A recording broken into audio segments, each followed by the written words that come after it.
आज का हमारा टॉपिक है कैपिटल स्ट्रक्चर, जो कि फाइनेंशियल मैनेजमेंट के सब्जेक्ट में एक बहुत इम्पॉर्टेंट टॉपिक है।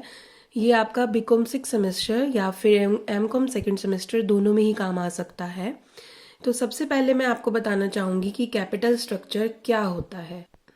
कैपिटल स्ट्रक्चर समझने से पहले आपको ये समझना चाहिए कि कैपिटल क्या होती है। अगर हम अकाउंट्स के स्टूडेंट हैं तो हमें कैपिटल पता है। कैपिटल वो पूंजी है जो कोई भी बिजनेसमैन बिजनेस शुरू करने के लिए स्टार्टिंग में लगाता है। स्ट्रक्चर क्या होता है? स्ट्रक्चर होता है ढांचा। तो अगर हम बात करें कैपिटल लगाने की तो उसके दो सोर्सेज होते हैं मेजर लॉन्ग टर्म फाइनेंसिंग के लिए। लॉन्ग टर्म फाइनेंसिंग मीन्स जो एक साल से ज़्यादा के लिए आप फाइनेंसिंग करते हैं, उसके लिए हमारे पास मेनली दो सोर्सेज हैं। कौन कौन से दो सोर्सेज हैं? ऑनर्स फंड्स और बोरोड फंड्स। ऑनर्स फंड्स का मतलब जो भी हमारा बिजनेसमैन है या जो भी प्रोप्राइटर है वो खुद उसकी खुद की जो कैपिटल है उसको हम बोलते हैं ऑनर्स फंड्स। बोरोड फंड्स जब कोई बिजनेसमैन उधार लेके पैसा लगाता है उसको बोलते हैं बोरोड फंड्स। अब हम समझेंगे पहले प्रोप्राइटर फंड्स क्या होते हैं, जिसको हम शॉर्ट में इक्विटी भी बोलते हैं। प्रोप्राइटर फंड्स में हम equity share capital, preference share capital और रिजर्व एंड सरप्लस, जिसको हम रिटेन्ड अर्निंग्स भी कहते हैं, उन्हें इंक्लूड करते हैं। और इन सभी सोर्सेज पे जो भी ऑनर्स फंड्स हैं उनके ऊपर रिटर्न होता है डिविडेंड। इसके अलावा दूसरा सोर्स है हमारे पास बोरोड फंड्स। बोरोड फंड्स यानी उधार लिया हुआ पैसा। अब उधार लेने के दो तरीके हो सकते हैं लॉन्ग टर्म के लिए। या तो हम लॉन्ग टर्म लोन ले सकते हैं बैंक से या किसी फाइनेंशियल इंस्टीट्यूशन से, या फिर हम डिबेंचर इशू कर सकते हैं। लॉन्ग टर्म बोरोड फंड्स के केस में जो रिटर्न होता है वो इंटरेस्ट होता है। रिटर्न मीन्स कि अगर आप इशू करते हैं, आपने डिबेंचर इशू किए हैं तो आपको इंटरेस्ट देना पड़ेगा। अगर आपने शेयर के इशू किए हैं, चाहे वो इक्विटी शेयर हैं चाहे वो प्रेफरेंस शेयर्स हैं, तो आपको डिविडेंड देना पड़ेगा। तो ये हमें रिटर्न की फॉर्म में देना पड़ता है। कंपनी के पॉइंट ऑफ व्यू से देख रहे हैं हम। अब क्वेश्चन ये है कि आप कितना इक्विटी लगा रहे हो और कितना डेब्ट से पैसा अरेंज करते हो। जब हमें पैसा लगाना है, जब हमें कैपिटल स्ट्रक्चर डिसाइड करना है, तो ये क्वेश्चन हमारे सामने आते हैं कि आपको ये तो पता है कि हमारे पास दो सोर्सेज हैं, प्रोप्राइटर फंड और बोरोड फंड, यानी इक्विटी और डेब्ट। But what will be the ratio of these two? क्या रेशो रहनी चाहिए? हमें कितना अमाउंट रेज करना चाहिए इक्विटी से, कितना प्रेफरेंस शेयर से और कितना डिबेंचर से? तो इस डिसीजन को कि हम जो ये रेशियो डिसाइड करते हैं, रेशियो ऑफ डेब्ट और इक्विटी, इसे हम बोलते हैं कैपिटल स्ट्रक्चर। जब भी आप ये रेशियो डिसाइड करने लगे तो आपको ये चीज़ देखनी बहुत ज़रूरी है, क्योंकि जो ये सोर्सेज हैं they are differ from each other in terms of risk and cost. जो मैं रिटर्न की बात कर रही थी, रिटर्न वो शेयर होल्डर के पॉइंट ऑफ व्यू से होती है। अगर हम किसी फर्म की बात करते हैं तो वो कॉस्ट होती है। कॉस्ट मीन्स जैसे कि डिबेंचर है उनके उसके इसमें इंटरेस्ट फर्म के लिए कॉस्ट है। अगर कोई फर्म शेयर इशू करती है तो फर्म के लिए डिविडेंड कॉस्ट है। ठीक है, तो इसमें हम ये दो पॉइंट समझेंगे, क्योंकि some sources are less costly but they are more risky. Second case में भी some sources are more costly but less risky. कुछ ऐसे सोर्सेज होते हैं जो कॉस्टली तो कम है लेकिन रिस्की ज़्यादा है। कुछ ऐसे हैं जो कॉस्टली ज़्यादा हैं लेकिन वो रिस्की कम है। कैसे? सबसे पहले हम डिबेंचर को समझते हैं। डिबेंचर हमारे लिए लीस्ट कॉस्टली है। क्यों सस्ते पड़ते हैं ये हमें? क्यों कम महंगे पड़ते हैं? लीस्ट कॉस्टली मीन्स कम महंगे या सस्ते। क्योंकि इसके ऊपर जो इंटरेस्ट की रेट है वो कम होती है, सबसे कम होती है इंटरेस्ट की रेट। दूसरी बात, जो ये इंटरेस्ट होता है ये टैक्स डिडक्टेबल होता है। टैक्स डिडक्टेबल का मतलब जब हम प्रॉफिट के ऊपर टैक्स देने लगते हैं तो टैक्स देने से पहले हम इस इंटरेस्ट को लेस कर देते हैं कंपनी के पॉइंट ऑफ व्यू से। लेकिन ये मोर रिस्की है। अब ये कंपनी के लिए रिस्की कैसे हैं डिबेंचर्स? क्योंकि ये रिस्की इसलिए हैं क्योंकि एक तो इनके ऊपर इंटरेस्ट रेट फिक्स होती है। आप इंटरेस्ट रेट को चेंज नहीं कर सकते हैं। जो स्टार्टिंग में फिक्स कर दिया है वो आपको इंटरेस्ट देना ही देना पड़ेगा।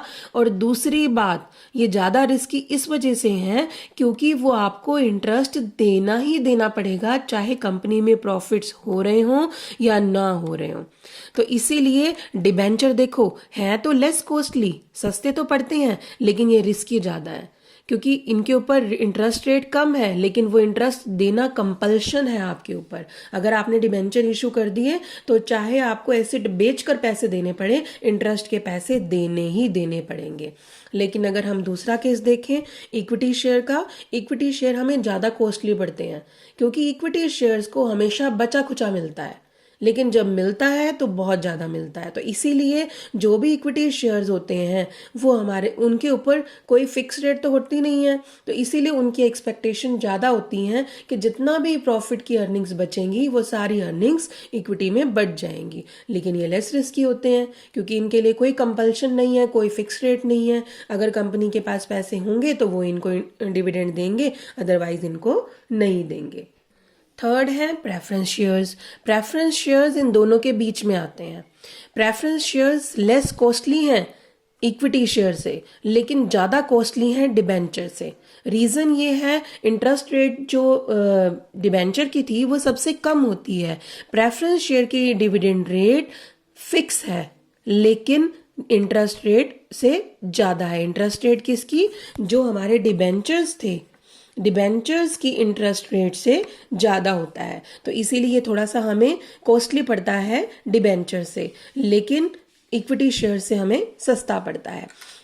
एक प्रेफरेंस शेयर्स लेस रिस्की होते हैं डिबेंचर से, लेकिन ज़्यादा रिस्की होते हैं इक्विटी शेयर से, क्योंकि प्रेफरेंस शेयर्स का डिविडेंड फिक्स होता है। फिक्स तो होता है तो रिस्की तो है, लेकिन ये कम रिस्की इसलिए है कि अगर कभी कंपनी के पास प्रॉफिट नहीं है तो वो इस डिविडेंड को क्यूमुलेट भी कर सकते हैं। क्यूमुलेट का मतलब होता है कि अगर आपके पास इस साल नहीं है तो आप अगले साल, इस साल का भी और अगले साल का भी, दोनों साल का डिविडेंड आप इकट्ठा दे सकते हो, उसको एडअप कर सकते हो अगले साल में। तो इसलिए ये प्रेफरेंस शेयर्स जो हैं वो डिबेंचर से कम रिस्की हैं, लेकिन इक्विटी शेयर से ज़्यादा रिस्की है।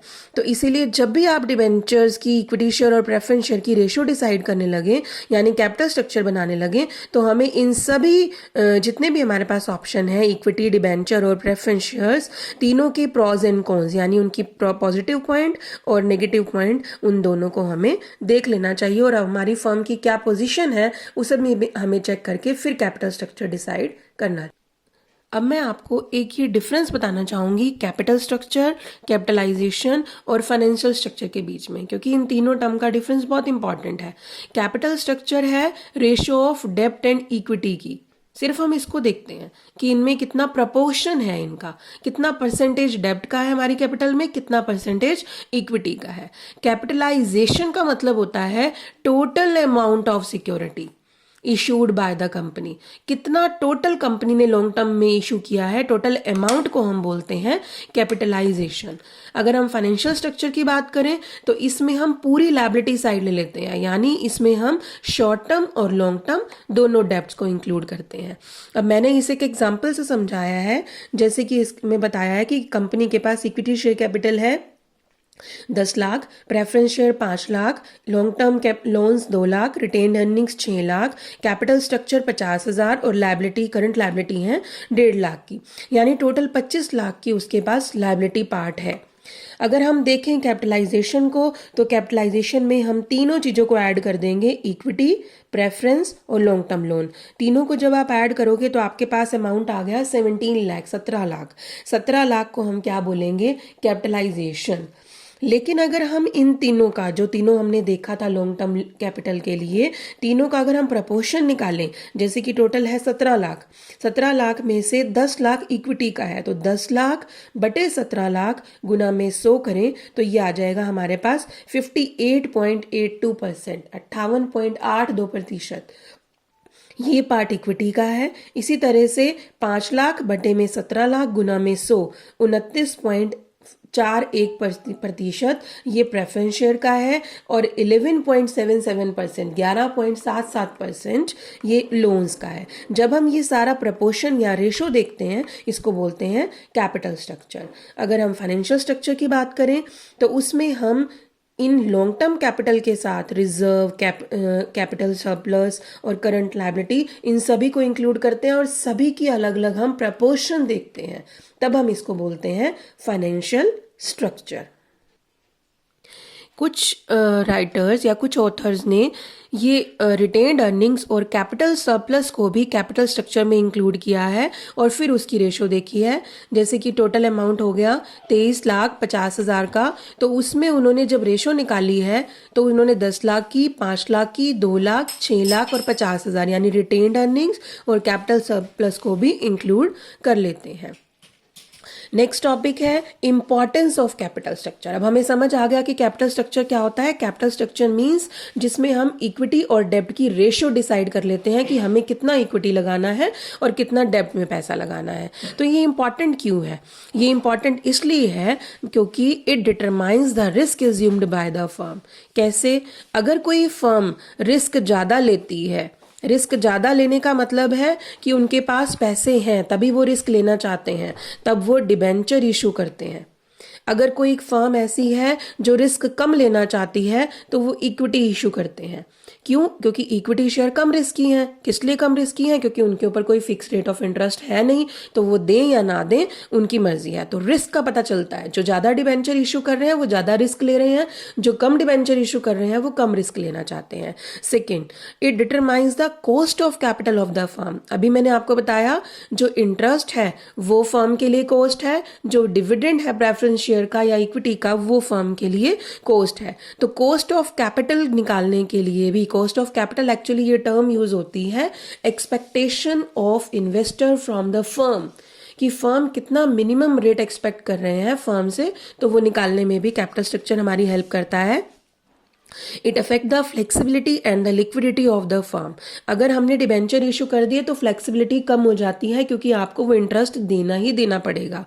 लिक्विडिटी की अगर हम बात करें तो लिक्विडिटी का मतलब कि आपके पास इतनी कैश होनी चाहिए कि आप उसी टाइम इंटरेस्ट की या किसी डिविडेंड की पेमेंट करनी पड़े तो आप कर पाएं। तो आपको अपना कैपिटल स्ट्रक्चर उसी के अकॉर्डिंग बनाना है कि आपकी लिक्विडिटी कैसी है। इसी तरह से it affects the control of the owner of the firm.